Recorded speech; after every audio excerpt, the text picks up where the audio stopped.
एक बेटे long question आपका आता है हिमेचूरिया पे। Haematuria occurs when there is a blood in the urine. ठीक है जी, इसको हम दो तरीके से बोल सकते हैं, विजिबल या मैक्रोस्कोपिक हिमेचूरिया, या नॉन विजिबल या microscopic haematuria.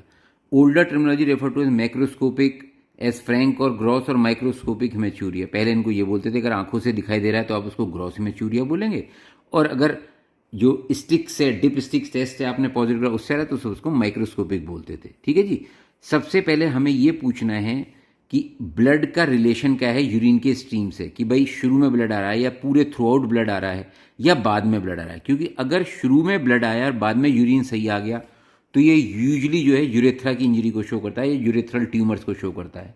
Basically urethral pathology है। अगर पूरी स्ट्रीम के साथ आता है तो इसका मतलब ये यूजली ब्लैडर की वजह से है।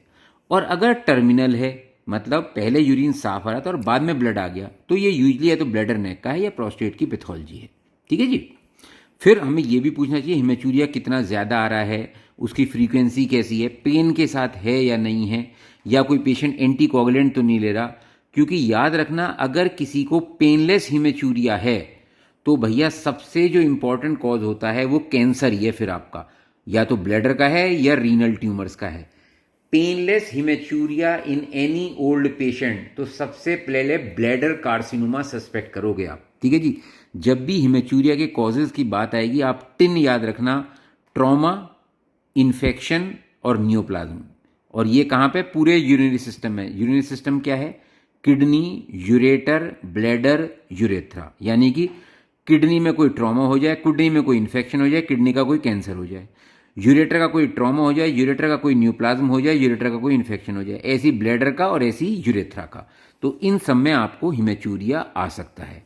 Haematuria in association with loin pain and a palpable loin mass, ये क्लासिकल सिम्टम होता है रीनल ट्यूमर्स का, जो करीब 10% केसेस में मिलता है। अगर किसी पेशेंट को पेनलेस हिमेचूरिया है, 50 साल से ऊपर की उम्र है, तो सबसे पहले ब्लैडर कैंसर सोचो। अगर किसी पेशेंट को ग्रॉस हिमेचूरिया आ रहा है तो सबसे पहले मेलिग्नेंसी सोचो। ठीक है जी। तो ये आपकी इंपॉर्टेंट बात हुई हिमेचूरिया की। अब इंपॉर्टेंट हिमेचूरिया का ये डेविडसन का पेज नंबर, जब किडनी मैंने पढ़ाया था, पेज नंबर 478 पर, पता नहीं नई वाली पेज में क्या है, कि हिमेचूरिया की बात ये है कि कुछ चीज़ें हैं जिसकी वजह से जो डिपस्टिक टेस्ट होता है वो वैसे तो नेगेटिव आ रहा है। डिपस्टिक टेस्ट मतलब उसमें आरबीसी नहीं आ रही, लेकिन यूरिन देख